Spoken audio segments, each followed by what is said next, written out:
안녕하세요. 저는 직장 생활하며 아이들을 키우고 있는 30대 가장이에요.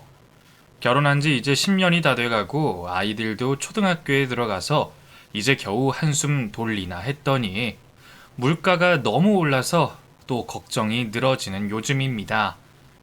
아파트 대출금에 차 할부금에 아주 허리를 꽉꽉 졸라매고 있는데도 영 여유가 없네요.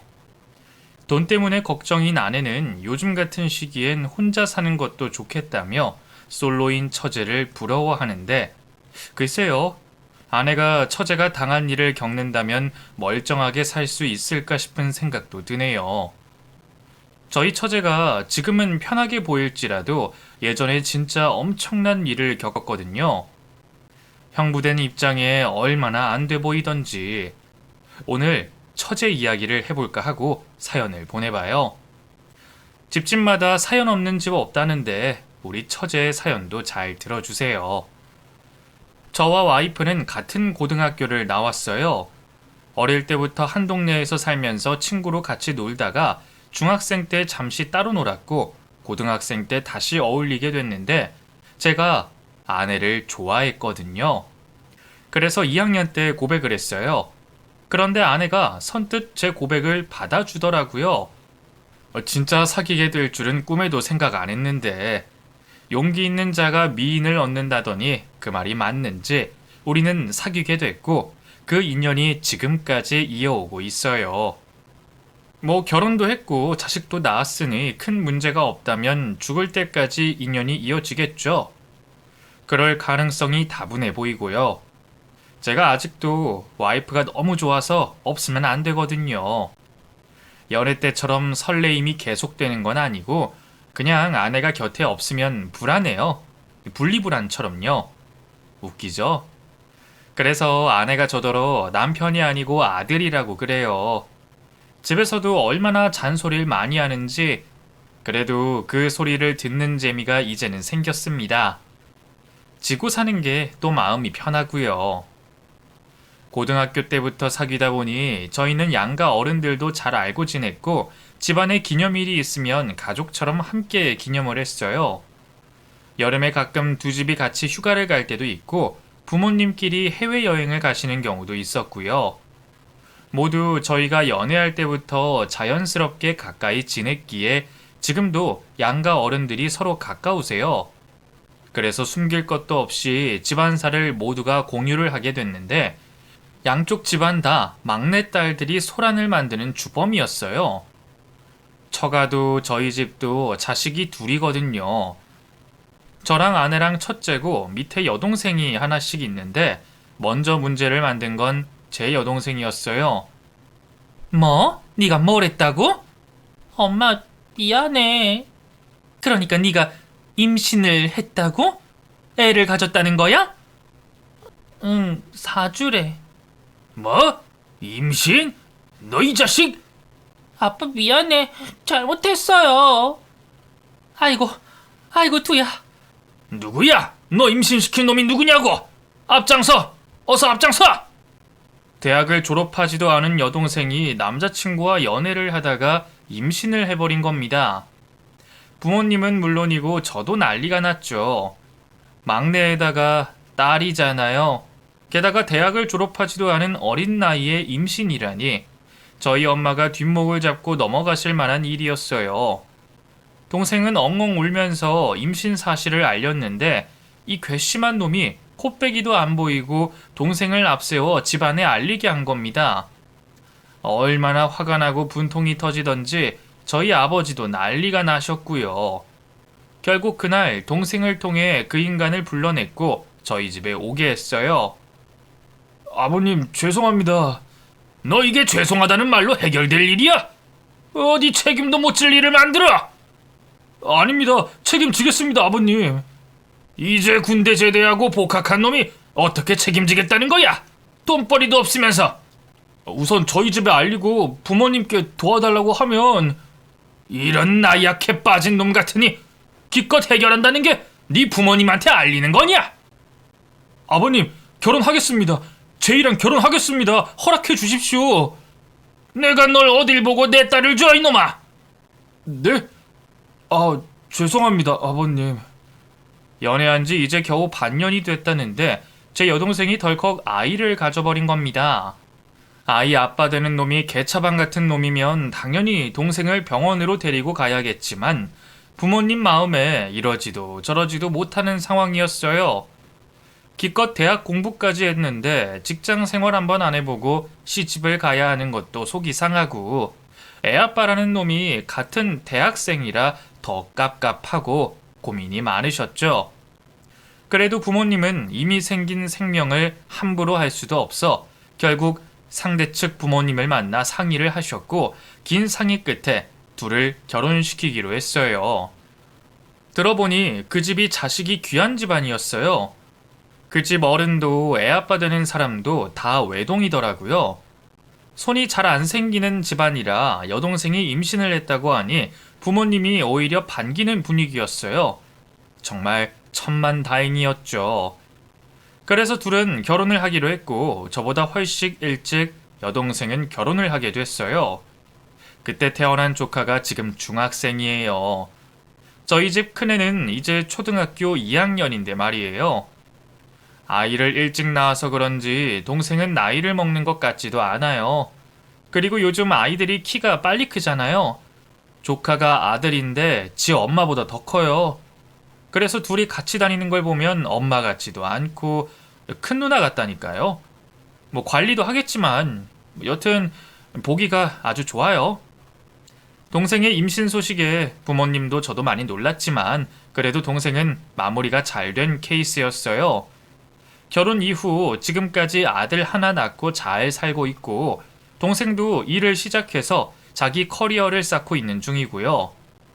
가끔씩 보면 매제가 동생한테 쩔쩔매고 사는 게 저랑 비슷한 처지인 것 같은데 그래서 집안의 평화가 유지되고 있는 거겠죠. 그래서 제 여동생은 걱정할 게 없는데 처가댁의 처제는 좀 상황이 달랐어요. 처제도 대학 때 사귄 남자랑 둘 사이에 아기가 생겨서 처갓집이 발칵 뒤집히는 일이 생겼어요. 처제가 제 동생보다 나이가 어려서 이미 저는 한 차례 겪은 일이었는데 장모님이 아주 넘어가셨죠. 그래도 집안의 임신 사실을 알릴 때 애아빠가 같이 왔길래 도리는 아는 놈이라고 생각을 했는데 그날 장모님 호출에 급히 날아갔더니 장모님이 애 하나를 잡고 계시더라고요. 야 이놈아, 이 일을 어떻게 할 거야? 어떻게 책임질 거냐고? 아 엄마, 오빠한테 왜 이래? 이러지 마. 이거 사. 네 몸에 애가 생겼는데 내가 가만히 있겠냐? 이건 놔. 이건 놔. 어머님, 고정 좀 하시고 제 말 좀 들어주세요. 뭐 고정? 너 같으면 이게 고정이 될 것 같아? 이놈이 그래도 할 말이 있다고 나한테 이러지? 아, 엄마 왜 이래? 남의 자식한테 이러면 안 돼. 이거 놓고 말해. 장모님, 진정하시고 앉아서 말씀하세요. 네? 아이고 김서방, 이게 웬일이냐? 시집도 안 간 처자가 애를 만들어 왔으니 이를 어쩌면 좋아. 아이고. 엄마 미안해. 밖에서 누가 들었으면 초상이라도 난 줄 알았을 거예요. 장모님이 얼마나 흥분을 하셨는지. 아내하고 처제가 나이차가 좀 나서 집안에서 예쁨 받고 자란 처제였기에 장모님이 많이 속상하신 것 같았어요. 하필 장인 어른이 출장 때문에 집에 안 계실 때 일이 벌어져서 남자인 제가 나서서 분위기를 정리해야 했어요. 일단 오늘은 돌아가고 우리 다시 만나서 얘기해요. 네, 알겠습니다. 심력 끼쳐드려서 정말 죄송합니다. 두 사람도 많이 놀랐을 텐데 그냥 넘어갈 문제는 아니니까 다시 날 잡읍시다. 장인 어른도 지금 안 계시고. 네, 그럼 가보겠습니다. 잘 가요. 장모님이 방에 몸져 누우셔서 더 대화도 되지 않았어요. 애아빠는 돌아가고 처제는 방에 들어가 계속 훌쩍이고 있었어요. 아내가 화가 나서 한마디 하자 소리를 꽥 지르면서 방문을 닫는데 왠지 예감이 잘 넘어갈 것 같지 않았어요. 역시나 제 감이 맞았고 장인이 집에 오시고 또 한바탕 난리가 났죠. 이놈의 쥐집애, 너 그냥 머리 깎고 저리 들어가. 결혼이고 뭐고 산에 들어가. 내가 왜? 나 결혼시켜줘. 오빠랑 결혼할 거야. 결혼은 뭐 너 혼자 안 되니? 그 집에서 결혼 얘기가 없잖아. 벌써 말이 나와야 정상인데. 오빠가 결혼하자고 했어. 결혼해서 우리 애기 낳자고 했다고. 그래서 언제 할 건데? 그 집 부모랑 상의하고 연락 주겠다고 한 게 일주일이야. 아직도 연락이 없잖아. 아니야. 오빠가 기다리라고 했어. 으이그 이 등신아. 애아빠가 결혼을 하겠다고 말을 한 것 같은데 그 집에서 아무런 연락이 없었어요. 그러니 장인 장모님은 속이 타들어가셨고 기다리다 못해 처제를 다그치고 계셨고요. 처제는 계속 기다려보라고 말만 했는데 어딘가 불안해 보이는 게 일이 계획대로 안 되는 것 같았죠.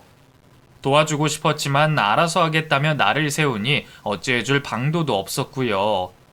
그런데 역시나 일이 제대로 풀리지 않았어요. 애아빠가 잠적을 해버렸거든요. 또 한 번 집안은 발칵 뒤집혔고 혼자 애 낳아서 키우겠다는 처제를 끌고 장모님은 병원을 찾아가셨어요. 처제가 안 된다고 발버둥을 쳤지만 어쩔 수가 없었죠.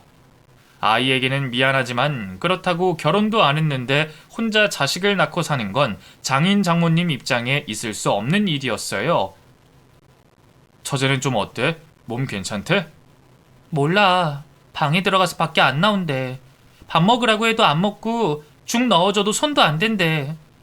저러다가 큰일 날까봐 엄마 아빠 걱정이 태산이셔. 충격이 큰 모양인데. 아, 이 새끼. 사람 써서 한번 찾아볼까? 찾아서 뭐해. 이미 할 거 다 했는데. 차라리 잘 됐어. 이런 인간이랑 결혼해서 애 낳고 살면 제대로 살아지겠어? 억지로 결혼시키는 것도 안 맞지. 제이한테는 이게 나을지도 몰라. 당장은 힘들어도. 당신이 자주 가봐. 장모님도 힘드시겠다. 그럴게. 아가씨처럼 잘 풀렸으면 얼마나 좋아. 나중에 좋은 인연 나타나겠지. 이번엔 인연이 아닌가 보다. 제가 해줄 수 있는 건 없지만 걱정이 되더라고요. 처제를 어릴 때부터 봐왔잖아요. 둘째라서 그런지 못된 구석도 있지만 애교도 많고 잘 웃는 그런 성격이었는데 어디 가서 해코지할 성격도 아니었고요. 제 친구들 중에도 처제가 마음에 들어 소개해달라고 했던 애도 몇 명 됐었는데 이상한 놈이 꼬여서 마음의 상처를 받은 것 같아 정말 안타까웠어요. 잘 견디고 다시 예전처럼 밝은 모습으로 돌아오길 바랬는데 그게 쉽지 않았는지 장모님 말대로 정말 산속에 절에 들어간다고 하더군요.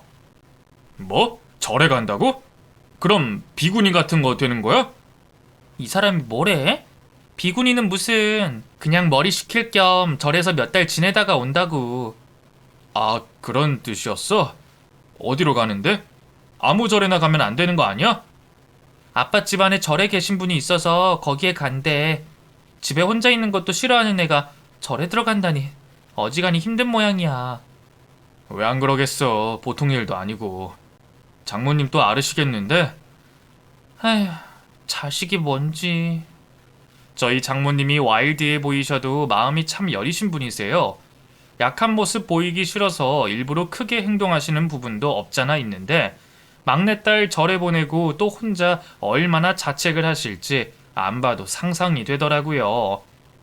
빨리 시간이 흘러서 상처들이 다 아물었으면 했는데 정말 계절이 바뀌니까 서서히 나아지는 것 같았죠. 그리고 두 계절이 바뀌고 지금처럼 봄이 됐을 때 처제는 다시 집으로 돌아왔어요. 처제가 왔다는 소식에 처갓집에 가봤더니 오랜만에 보는 모습에 깜짝 놀랐어요. 고등학생 때부터 기른 긴 머리를 다 자르고 쇼커트를 해서 있더라고요. 처제, 머리카락 다 어디 갔어? 잘랐어요. 쇼커트도 어울리죠? 그래, 뭐 생각보다 어울리네. 근데 아깝다. 생머리 참 많이 길었잖아. 그래봤자 머리카락인데요, 뭐. 다 번뇌 덩어리들인데 뭐하러 이고 살아요. 번뇌 덩어리? 언니도 머리 기르지 말고 잘라. 빡빡 미는 것도 시원하니 좋아. 야, 멀쩡한 내 머리를 왜 해? 처제. 나는 언니 긴 머리가 좋아서. 당신 안 자를 거지? 안 잘라. 빡빡이가 뭐냐? 거칠에 목숨 거는 하찮은 인간들. 너 막말할래? 절에 다녀와서 그런지 처제 분위기가 많이 달라져 있었어요. 말투도 달라지고 표정도 달라지고요. 정말 돛 닦고 온 사람처럼 구는데 얼마나 낯설던지. 그래도 예전에 그 우울한 분위기는 아니라서 다행이다 싶었어요. 분위기가 달라지면 어때요? 안 아픈 게 장땡이죠. 다시 돌아온 처제는 대학에 복학하고 졸업까지 마쳤어요. 학교에 가면 옛날 생각이 날까봐 걱정도 됐지만 다행히 잘 넘어갔고 졸업 전에 취업까지 돼서 걱정 없이 사회 초년생도 됐고요. 막힘없이 일이 풀리는 것 같아서 앞으로 큰일은 없겠다 싶더군요. 처제는 취업 후 쭉 일만 했어요. 예쁘고 날씬하고 똑똑해서 사귀자고 하는 남자들이 꽤 있는 것 같았지만 연애를 한 번도 안 하더라고요. 왜 이런 말도 있잖아요. 사람에게 받은 상처는 사람으로 치유된다는 말이요. 한창 꽃다운 나이라서 좋은 사람과 연애도 하고 그러면 좋을 텐데 하는 생각은 했지만 억지로 연애를 시킬 수도 없는 부분이었어요. 장모님은 처제의 나이가 계속 들어가니 맞선이라도 보게 해주고 싶으신 것 같았지만 처제가 어림도 없었죠. 그렇게 몇 년이 지났는데 어느 날 처제가 집에 남자를 데리고 온다고 했어요. 애 키우고 그런다고 신경도 못 쓰고 있었는데 언제 연애를 했는지. 집에 정식으로 인사를 시키겠다는 말에 어떤 사람인지 궁금하더라고요. 인사 오는 날 온 가족이 우르르 가서 인사 온 사람을 봤어요. 키도 크고 인물도 훤칠하니 사람이 좋아 보였어요. 처제랑도 잘 어울려 보였고요. 아버님, 어머님, 처음 뵙겠습니다. 아유, 목소리도 우렁차니 참 듣기 좋네요. 어서 오게. 반갑게 맞아주셔서 감사합니다. 덩치에 맞게 목소리도 크고 자신감이 넘쳐 보이는 사람이었어요. 처제와는 같은 회사에 다녔는데 사귄 지 벌써 2년이나 됐다고 하더군요. 소리 소문 없이 언제 연애를 했는지, 그 일이 있고 연애를 하는 건 처음이라 이제는 괜찮아진 것 같아 안심도 되고 그랬어요. 저녁을 먹고 다과를 하며 이야기를 나누는데 장인 장모님이 마음에 쏙 드는 눈치였죠. 집안도 들어보니 나쁘지 않았고 남자가 맞이라는 것도 마음에 들어 하셨죠. 저한테도 동서가 생기니 좋은 것 같으면서도 부모님 관심이 몽땅 새로 들어온 사람에게 몰리니까 약간 서운해지려는 마음도 들었어요. 그만큼 두 분이 처제의 신랑감을 마음에 들어 하셨죠. 얼마 안가 상견례를 하고 결혼식장도 잡으면서 본격적으로 결혼 준비가 시작됐어요. 사돈될 분들도 점잖고 교양이 있어 보이는 게 처제가 시집을 가도 화목하게 잘 지낼 것 같더군요. 아내도 상견례 때 만나보고 안심이 된다고 했고요. 그렇게 결혼 준비가 진행되는 와중에 처제가 건강검진을 간다고 했어요. 건강검진? 작년에 회사에서 했잖아. 회사에서 하는 거 말고요. 그 사람 어머님이 결혼 전에 건강검진하고 싶다고 하셔서요. 아, 그래? 요즘 사람들 그렇게도 한다고 하던데 사돈 되실 분이 아주 꼼꼼하시네. 작년에 별 문제 없었잖아. 안심하고 다녀와. 응, 다녀와서 전화할게. 그래, 데이트한다 생각하고 편하게 검사하고 와. 처제 표정이 살짝 안 좋아서 걱정스러운 게 있나 싶었지만 특별히 걸림돌 될 건 없어서 결혼 전이라 마음이 싱숭생숭한가 보다 그렇게 여겼어요. 보고 지낸 지 오래되고 또 큰일도 있었기에 자꾸 안색을 살피게 되더라고요. 왜 결혼 앞두고 마음이 편하지만은 않잖아요. 저도 그런 감정을 느껴봤고요. 결혼하고 나면 괜찮아지겠지 그렇게 생각하고 넘겼는데 세상에 이게 또 무슨 일일까요? 상대 측에서 파혼을 하자는 통보가 왔어요. 이게 무슨 날벼락이야. 식장까지 다 예약했는데 파혼이라니. 엄마, 나 이제 어떡해? 나 이제 어떡하냐고. 왜? 무슨 일인데 그래? 말을 해봐 이거사. 병원에서 나 임신이 어려울지도 모른대. 뭐? 그게 무슨 말이야? 네가 왜 임신이 안 돼? 예전에 나 수술했던 거 그때 부작용으로 임신이 안 된대. 어머님이 그걸 아셨어. 아유 세상에. 그야말로 온 집안이 발칵 뒤집혔어요.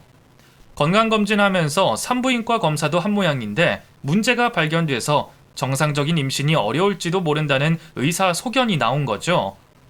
이유를 캐묻자 어쩔 수 없이 예비 신랑에게 털어놓게 됐고 결국 파혼 얘기까지 나오게 된 것 같았어요. 처제는 몇 년이나 지났는데 아직도 자신의 발목을 잡고 있다며 펑펑 울었고 장모님은 또 자리에 몸져 누우셨죠. 이렇게 될 거 차라리 그때 애 낳을 걸 그랬다. 그 일이 이렇게 끈질기게 따라다닐 줄은 꿈에도 몰랐어. 엄마, 그땐 어쩔 수 없었어. 애 아빠도 없는데 어떻게 애를 낳아. 낳아서 내 호적에 올릴걸. 남들한테 늦둥이 봤다고 하고 내가 키울걸. 다 내 탓이다. 내 죄야. 장모님도 우시고 처제도 울고 아내도 울었어요. 장인은 침통한 표정으로 옷을 챙겨 밖에 나가버리셨고요.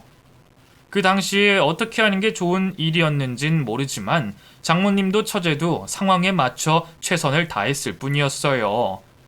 그때 그 인간과 처제가 엮이지 않았다면 더 좋았을 텐데 우리 착한 처제의 마음고생이 너무 큰 것 같아 너무 마음이 아팠어요. 병원에서 아예 임신이 안 된다고 한 것도 아니었고 어려울 수 있다는 소견이었는데도 남자 집에선 재고의 여지가 없었어요. 요즘은 불임 클리닉도 잘 되어 있는데 해보지도 않고 사전에 끊어내는 게 너무 냉정하다는 생각도 들었어요. 나라도 한번 가서 만나볼까 했는데 장모님도 그런 생각이셨던 모양이었어요. 이대로 자기 막내딸이 해픈 여자로 찍혀서 파혼당하게 두고만 볼 수가 없으셨던 거죠. 장모님은 그 집으로 연락을 넣었고 며칠 뒤 오후 시간에 만나기로 하셨어요. 마침 그날 쉬는 날이라 저에게 태워달라고 하시더군요. 머리가 복잡해서 만사가 귀찮은 모습이셨어요. 저는 기꺼이 운전기사를 해서 장모님을 모셔다 드리고 얘기를 나누실 동안 밖에서 기다리고 있었어요. 1시간이 채 지나지도 않아 장모님이 차에 타셨고 저는 조용히 차를 몰았죠. 굳은 얼굴로 아무 말씀을 안 하셔서 저도 운전만 하고 있는데 뒷자리에서 흐느끼는 소리가 들리기 시작했어요. 아이고. 어머님 괜찮으세요? 다 내 탓이야. 내 잘못이야. 그게 왜 어머님 탓이에요? 그 나쁜 놈 탓이지. 그때 낳는다고 했을 때 낳게 할 걸 그랬어. 그 수술 때문에 애 몸이 망가질 줄 꿈에도 몰랐지. 처제가 운이 없었을 뿐이에요. 수술한다고 다 그런 건 아니잖아요. 어머님도 괜찮을 줄 알고 그러셨고요. 우리 제이 보고 애까지 가졌으면 재혼이나 마찬가지지 않냐고. 자기 아들 그런 여자랑 짝지어줄 수 없다고 하는데 내가 심장에 구멍이 생기는 것 같아. 내 딸한테 그런 말하는데도 내 성질만큼 화도 못 내고. 아이고. 어머님, 이번 결혼 없는 게 맞아요. 결혼하는 것보단 이후가 더 중요하잖아요. 그런 집에 시집 가서 처제가 제대로 대우받겠어요? 그래, 자네 말이 맞아. 우리 제이 결혼 안 하면 평생 내가 끼고 살면 돼. 내가 데리고 살면 되지 무슨 걱정이야. 내 딸 무시하는 집안에는 내가 안 보내. 절대로 안 되지. 한참을 흐느끼시던 장모님은 역시 어머니셨어요. 울다가도 다시 자식 생각하면서 기운을 차리시더니 눈물을 싹 닦으시더라고요. 엄마는 강하다는 말이 그냥 나왔겠어요. 어머니 말대로 요즘 세상에 혼자 사는 게 흠도 아니고 또 모르잖아요. 뭐 살다 보면 더 좋은 인연이 나타날지요. 결혼까지 생각한 사람에게 이런 식으로 파혼 통보를 하는 건 속상했지만 깔끔하게 끝내는 게 낫다 싶었어요. 결혼 직전에 이런 일이 생겼다는 건 진짜 처제랑 인연이 아니라고 봐야 했죠. 제발 상처받지 않고 넘어갔으면 했는데 역시나 처제는 감당을 하지 못했어요. 다니던 회사를 그만두고 또 산으로 들어가 버렸거든요. 여러모로 본인도 얼마나 충격이겠어요. 요즘 애 안 낳고 사는 딩크족이라는 게 있다면서요. 처제가 딩크족도 아니었고 분명 결혼하고 자식도 낳고 자기 나름 계획이 있을 텐데 파혼의 불임 사실도 알게 돼서 많이 힘들어했을 거예요. 처제가 또 우리 애들 정말 많이 예뻐해줬거든요. 어린애들이라 손이 많이 갈 텐데도 귀찮은 내색 없이 하나하나 잘 챙겨주고 예뻐해줬는데 자기 자식이면 얼마나 더 예뻐하겠어요. 왜 처제에게 자꾸 이런 일이 생기는지 정말 속상했습니다. 이번에도 시간이 해결해 주길 기다릴 수밖에 없었어요. 별 수 없잖아요. 누굴 원망할 수도 탓을 할 수도 없고 스스로 잘 견뎌내야죠 뭐. 처제가 지내는 절에나 자주 들여다봐야겠다 생각하며 회사 일에 치여 지내고 있었는데 정말 신기한 일을 경험하게 됩니다. 정말 갈아 마셔도 시원찮을 그 인간을 저희 회사에서 만나게 됩니다. 이렇게 만나게 될 거라고는 상상도 못했었어요. 그런데 하늘은 우리의 편이셨던 겁니다. 연말이 되면서 회사에 신입사원 공고가 떴어요. 저희 회사가 나름 이름 있는 곳이라 연봉이나 복지가 꽤 괜찮은 곳이었거든요. 해마다 입사 경쟁률도 높아서 들어오려고 하는 사람들이 줄을 서 있는데 다행히 저는 한 번에 입사가 돼서 열심히 일한 돈으로 가족들 건사하며 살고 있었죠. 뭐 어쨌거나 그 신입사원들이 뽑히게 됐고 각 부서에 배정을 받게 됐어요. 저는 외근도 겸직하고 있어서 그날 일을 마치고 사무실에 늦게 들어가게 됐죠. 신입 봤어? 어때? 뭐 준수해요. 우리 팀은 경력직이 왔어요. 이번에 여기로 이직했대요. 그래? 일 잘하나 보네. 스카웃 됐나? 글쎄요. 인상이 좀 차가워 보이던데. 뭐 경력직이니까 일은 잘하겠죠. 오, 어떻게 생겼어? 차가 밀려서 늦게 들어왔더니 얼굴을 못 봤네. 그 인사과에 친구 있는데 이력서 좀 보여달라고 할까요? 그럴래? 한번 보자. 다음날 출근을 하면 볼 테지만 궁금하기도 하고 이력서를 구할 수도 있다고 해서 얼굴을 보기로 했어요. 잠시 뒤 파일이 전송되고 동료가 이력서의 사진을 확대해서 보여주는데 가만히 보고 있자니 낯이 익은 겁니다. 사람 만나는 일을 하고 있어서 일하다가 만났나 하고 생각하는데 문득 그 사람이 누군지 떠올랐어요. 원수는 외나무 다리에서 만난다더니 진짜 신기하게도 이런 일이 생기더군요. 바로 처제를 임신시키고 잠적했던 그 짐승 같은 놈 얼굴이었어요. 이 새끼! 네? 왜요? 뭐 아는 사람이에요? 이 새끼 이렇게 만나네. 와, 진짜 황당하다. 왜요? 누군데요? 아니요, 그런 놈 있어. 와, 진짜 어이없네. 누군데 그러세요? 누군지 알아본 순간 입에서 거친 말이 저절로 튀어나왔어요. 어떻게 좋은 소리를 할 수가 있겠어요. 제가 당장 씹어먹어도 시원찮을 금수만도 못한 인간이었는데요. 그 인간이 누군지 확인을 하고는 도저히 사무실에 앉아있을 수가 없었어요. 업무 마무리를 해야 했지만 자리를 박차고 나와 곧장 처갓집으로 향했죠. 아내더러 거기로 오라고 해서요. 서둘러 도착을 해서는 대문 밖에서부터 장모님을 부르면서 안으로 들어갔죠. 장모님! 아니 숨 넘어가겠네. 왜 그러나? 장모님, 제가 누굴 봤는지 아십니까? 누굴 봤는데? 저 우리 처제 배신 때리고 잠적했던 그 인간 찾아냈습니다. 뭐 누구? 그놈? 그놈 말인가? 네. 어디서 봤는지 아십니까? 저희 회사에 입사했어요. 뭐? 자네 회사? 네. 장모님은 얼굴이 벌개지시더니 당장이라도 그 인간을 잡으러 갈 기세로 옷을 챙기시더군요. 지금은 다 퇴근하고 없어요.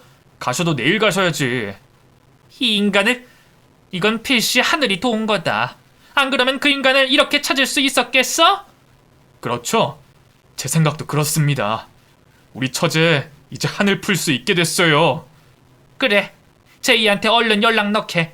제이가 알아야지. 네, 어머님. 저는 처제에게 바로 전화를 넣었고 소식을 들은 처제는 바로 산을 내려와 집으로 왔어요.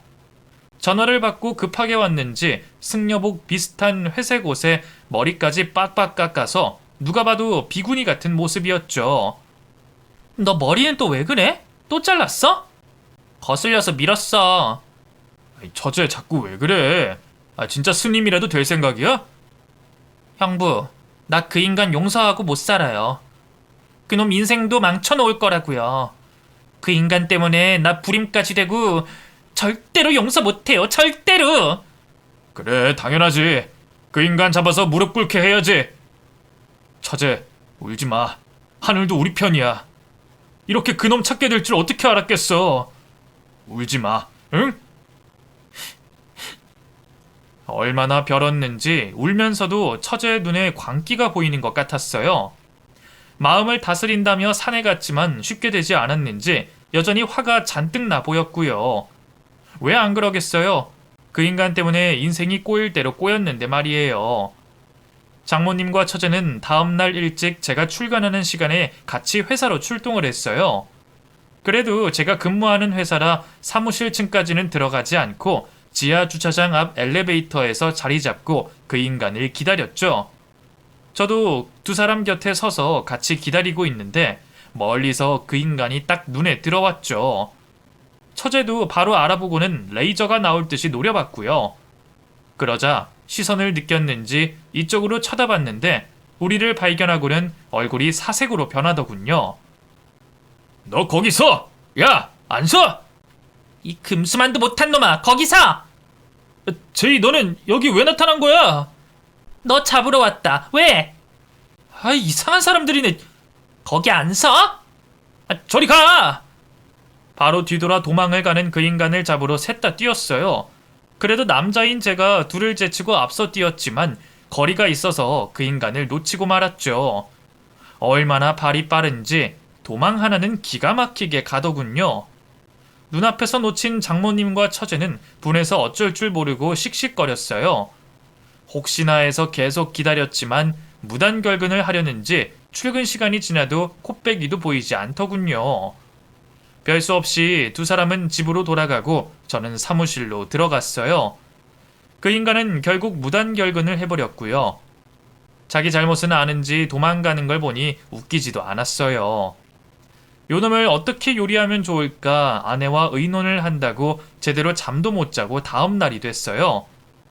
출근 준비를 하는데 처제에게 전화가 왔죠. 형부, 이 인간 어쩌면 좋아요? 왜? 무슨 일인데? 아니, 이 인간이 문자가 왔는데. 문자가 왔다고? 하, 진짜 너무해요. 이 인간 잡히면 가만히 안 둘 거야. 아이, 진짜. 새벽에 처제에게 문자가 왔다고 했어요. 번호를 안 바꾸고 옛날 번호를 계속 사용하고 있었는데 그 인간도 번호를 알고 있었는지 문자가 온 겁니다. 문자 내용은 이랬어요. 제이야, 잘 지냈어? 야, 어제는 예상하지 못한 만남이라 놀라서 그렇게 됐네. 야, 우리 사이에 있었던 일 때문에 힘들었지? 나도 한동안 정말 힘들었어. 그때 일은 정말 미안하다. 그런데 이제는 다 지난 일이니까 그만 잊어줬으면 좋겠어. 자꾸 이런 식으로 나 쫓아다니면 미안하지만 경찰에 신고할 수밖에 없어. 그러니까 이제 다 정리하자. 미안하다. 이게 정말 미안한 사람이 보내는 문자가 맞습니까? 그동안 연락 한 번 없다가 이제 와서 문자로 사과를 하다니, 게다가 오히려 우리를 경찰에 신고할 수도 있다는 말이 너무 어이가 없었어요. 처제도 속이 뒤집어지는지 아주 난리가 났고요. 이 문자 때문에 처갓집에는 긴급 회의가 열렸어요. 그 전에는 잘못을 인정하게 하고 사과를 받을 목적이었다면 그 정도로 끝낼 수 없다는 얘기가 오고 갔고, 기회를 봐서 망신을 줄 방법을 찾자고 회의가 끝났죠. 다행히 그 인간이 회사를 그만두지 않는 한 제가 옆에서 주시할 수 있으니 기회를 노리면 될 것 같았고요. 그런데 이 인간이 더 가관인 것이 부서 이동을 신청해서 타 부서에 출근을 하는 겁니다. 무단결근에 신입이 부서 이동까지, 낙하산이라도 있나 싶은 게 이해가 되지 않았어요. 별 수 없이 그 부서 아는 사람에게 부탁을 해서 상태를 주시했고, 뜻하지 않게 또 좋은 정보를 듣게 됐죠. 대리님, 그 일전에 말씀하셨던 직원 이번 주에 결혼한다던데요. 뭐? 결혼? 네, 뭐 신입이라 그런가 팀원들한테도 청첩장 같은 거 안 돌리고 그냥 조용히 다녀오겠다면서 그랬어요. 하, 이 인간이 결혼을 한다는 거지? 와, 이놈 보통 아닌데? 대체 누군데 그러세요? 있어, 철천지 원수 같은 놈. 알려줘서 고마워. 또다시 기회가 왔구나 싶었어요. 저는 이 사실을 가족들에게 알렸고 우리는 그 결혼식장에 단체로 찾아가기로 했죠. 우리 처제는 그 인간 때문에 결혼이 엎어졌는데 그 인간은 멀쩡히 결혼을 한다니 절대로 있을 수 없는 일이었어요. 일전에 우리를 마주쳤을 때 잘못을 인정하고 사죄했다면 이렇게까진 하지 않았을 텐데 용서할 수가 없는 인간이었죠. 드디어 당일이 되고 우리 식구들은 결혼식 시간에 맞춰 식장으로 갔습니다. 다들 단단히 벼르고 가는 터라 이동하면서 말 한마디 없이 긴장감이 흘렀어요. 식장에 도착해 안으로 들어가니 마침 신부가 아버지의 손을 잡고 입장을 하고 있더군요. 저 멀리 신랑 되는 그 인간이 서서 활짝 웃고 있는데 얼마나 꼴보기 싫던지요. 신부가 입장을 마치고 주례사 이후 친구들의 축가가 이어졌어요. 꼴의 준비는 또 얼마나 했던지 신랑이 춤도 추고 아주 난리 부르스였죠. 그 모습을 가만히 지켜보고 있는 처제의 표정이 점점 험악해져 갔고요. 이벤트가 끝나고 신랑 신부 행진만 남았을 때 드디어 우리가 쳐들어갔어요. 야, 이진철, 너 내가 가만히 안 둔다고 했지? 왜? 우리 보니까 오금이 지리냐? 우리 딸한테 그 짓 해놓고 너는 딴 여자한테 창가를 가겠다고? 어림도 없지? 절대 안 되지. 아, 이 사람들 진짜 스토커야 뭐야? 오지마! 오지마! 그 인간 이름을 크게 부르며 신랑 신부가 있는 곳으로 다가갔죠. 식장 안은 금세 웅성웅성 소란스러워졌고 양가 혼주들이 놀란 토끼 눈을 하고 우리를 쳐다보고 있더군요. 당신들 누구예요? 나, 이 인간이 임신시킨 여자다. 왜? 뭐라고요? 자기야, 이게 무슨 소리야? 임신이라니. 아, 아니야. 나 모르는 사람이야. 모르긴 뭘 몰라, 이 나쁜 놈아! 처제는 그 인간에게 달려가 모른 척 손사래를 치는 그놈에게 주먹을 날렸어요. 퍽 하는 소리와 함께 뒤로 넘어갔고 여기저기 비명소리도 들리고 아주 난장판이 됐죠. 너 때문에 나는 평생 불임으로 살아야 한대. 네가 그때 도망가지만 않았어도 내 인생 이렇게 망가지지는 않았을 거야. 너 때문에 내가 어떤 수모를 겪었는지 네가 알아? 야, 그게 나 혼자 잘못한 거냐? 나 혼자 애만 들었냐고? 네가 나한테 결혼한다며! 결혼해서 애 낳고 살 거라며! 나는 너 기다렸어. 네가 잠적한 것도 모르고 네 연락 기다렸다고! 이 말이 사실이야? 정말 그랬어? 아니야, 믿지 마. 다 거짓말이야. 거짓말은 무슨? 아직도 그렇게 사니? 이 짐승만도 못한 놈. 신부는 처제의 이야기를 듣고 얼음이 됐었어요. 자신의 신랑을 쳐다보며 얼굴이 험악하게 변하더군요. 결국 그 인간 얼굴에 왕복으로 싸대기를 날리며 울면서 뛰쳐나갔어요. 신랑 쪽 부모님이 이 난리통을 만든 우리에게 따지기 시작했고 장인 장모님이 있었던 일을 얘기하며 책임지라고 더 큰 소리로 따졌어요. 당신들 누구길래 남의 예식장에서 이러는 겁니까? 경찰 부르겠어요? 경찰? 하! 저 인간도 경찰 좋아하더니 그 애비의 그 자식이네. 불러봐 어디? 아니, 우리한테 무슨 억하심정이 있길래 이러시는 거예요? 대체 왜 이러냐고요? 당신 아들이 예전에 내 딸 임신시키고 도망갔어. 몰랐어? 임신이요? 아니, 이게 무슨...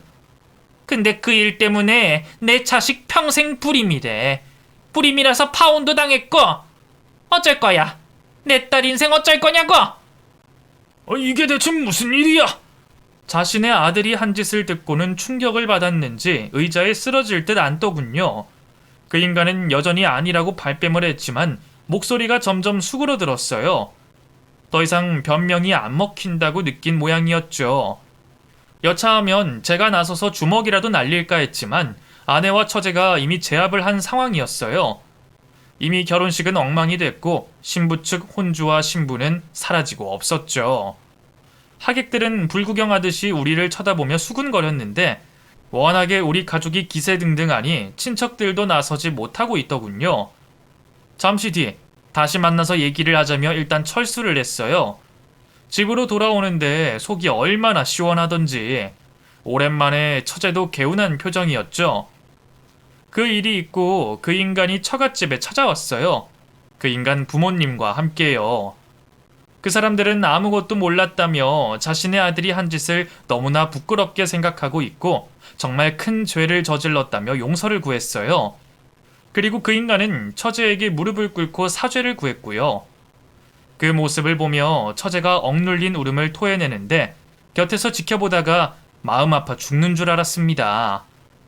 어찌나 처량하게 울던지 그간의 마음고생을 느낄 수 있어서 더 마음이 아팠어요. 그렇게 상황이 모두 종료됐죠. 잘못을 밀고 간 그 인간의 부모님이 처제에게 1,000만 원의 위로금을 줬어요.